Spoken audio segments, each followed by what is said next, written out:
Como os espaços que habitamos constroem quem nós somos? E o que acontece quando a nossa identidade é silenciada ou excluída dos planos oficiais? Nesse projeto de língua portuguesa e literatura, investigamos a construção de identidade em contextos de opressão. Para entender essa realidade na nossa própria cidade, conversamos com Cláudia Alcântara, mulher negra, arquiteta, urbanista e professora universitária em Fortaleza. Ela nos convida a decolonizar nosso olhar sobre a cidade e as estruturas que a cercam. Como é ser uma mulher negra nessa profissão, já que não é muito valorizada normalmente? Ser uma mulher negra num curso de arquitetura e urbanismo é bem complicado. A gente tem pouquíssima representatividade, porque a arquitetura é um curso, é uma área de conhecimento que foi forjada por uma elite burguesa brasileira. Os primeiros, antes das escolas chegarem aqui, os filhos das grandes famílias iam estudar arquitetura na Europa e vinham com esse conhecimento aqui para o Brasil. Depois, os primeiros cursos se estabelecem em Rio, São Paulo, né, a Belas Artes, a Policlínica, também era para famílias que tinham um poder aquisitivo muito alto. E aí, geralmente, eram homens brancos. As mulheres negras, que são a base da pirâmide social, porque são elas que estão os piores empregos, os piores salários, o menor acesso à saúde, à educação, a essas o ensino superior era um lugar quase que proibido.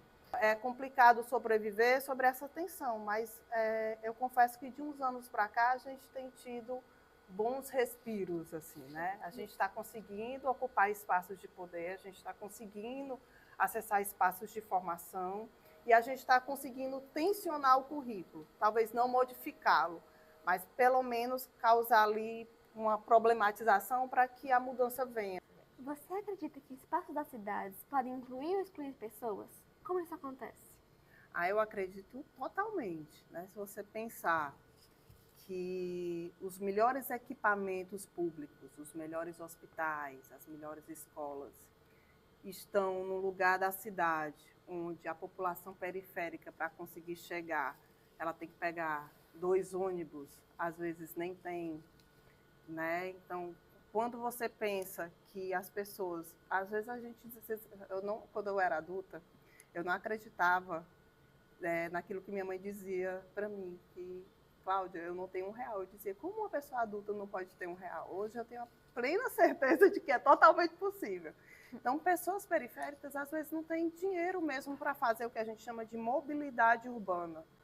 A gente tem uma cidade voltada para o carro ou para o pedestre. Né? Então, você vai excluindo, porque quando você prioriza uma cidade voltada para o carro, você está também priorizando uma parcela da sociedade que tem poder aquisitivo para comprar um automóvel. E você deixa de fora do acesso toda uma galera que não tem essa mesma grana e que depende do transporte público. Às vezes as pessoas não acessam um cinema, um teatro ou um centro cultural, não é porque não queiram vir, é porque a grana no mês, às vezes, é para o básico. Pensar nisso tudo, desde a escala da cidade até do edifício, é responsabilidade da profissão da arquitetura e do urbanismo. E quando você não coloca todas as pessoas dentro dessa construção, o edifício e a cidade, elas podem sim excluir as pessoas. Você pesquisa arquitetas negras do Ceará? Por que isso é importante para conhecer e valorizar essas histórias? A produção de conhecimento de pessoas negras, elas sempre foram invisibilizadas.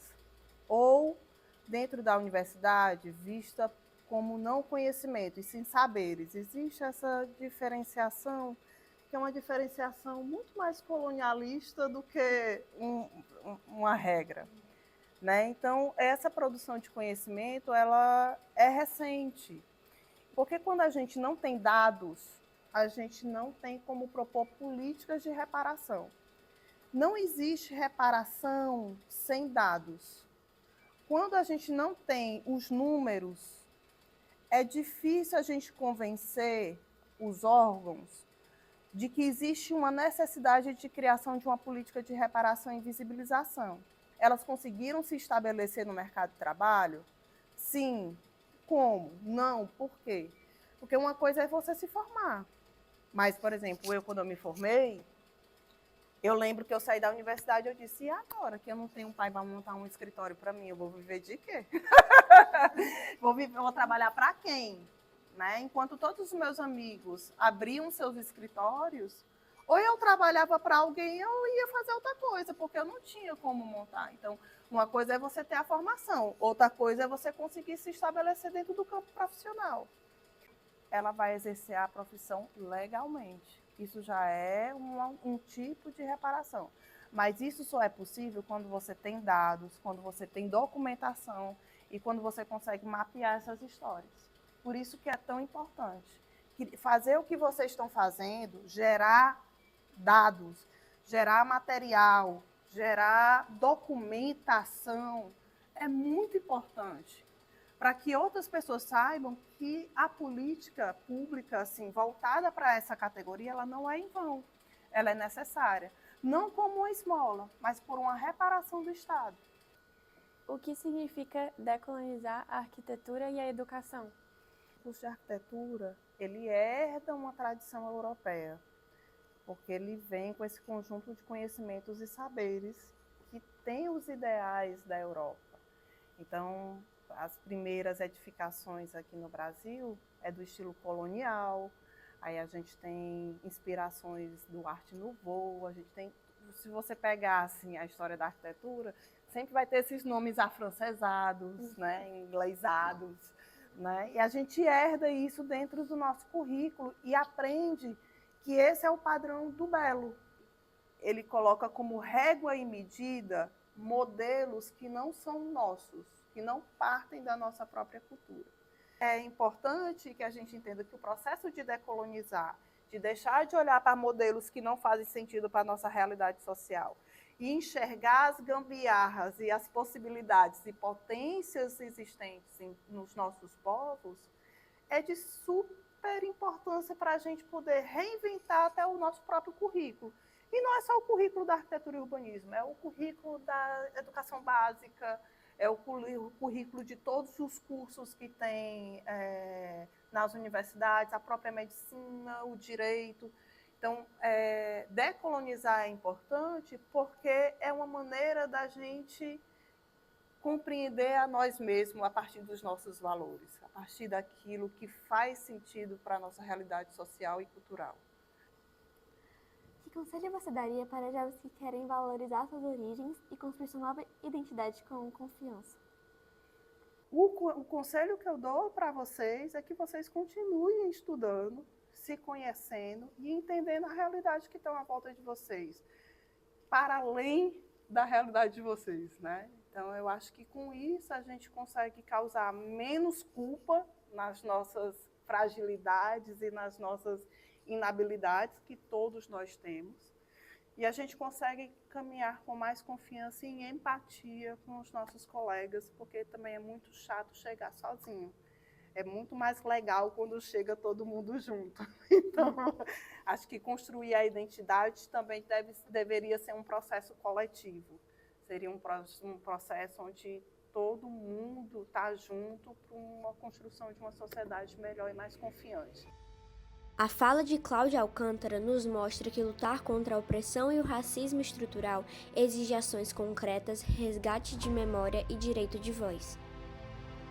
Como estudantes do 7º ano do Colégio 7 de Setembro, percebemos que o nosso papel no projeto de leitura é esse: ouvir, documentar e dar visibilidade a histórias reais que transformam a nossa sociedade de dentro para fora. Decolonizar nossas estruturas começa pela capacidade de exercitar a escuta e a empatia.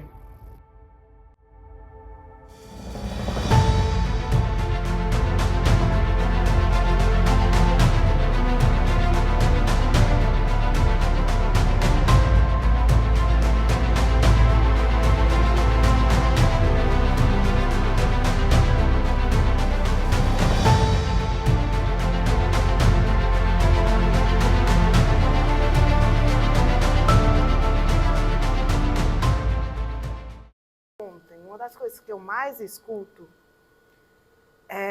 até hoje Cláudia, nossa, você faz isso e aquilo, eu não dava nada por você.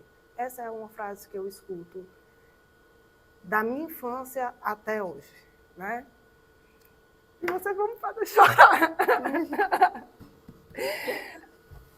E isso é muito difícil quando a gente não tem o conhecimento de que muitas das nossas supostas incapacidades, na verdade, é fruto de condições sociais e ambientais que não nos permitem desenvolver nossas habilidades da maneira mais potente, né?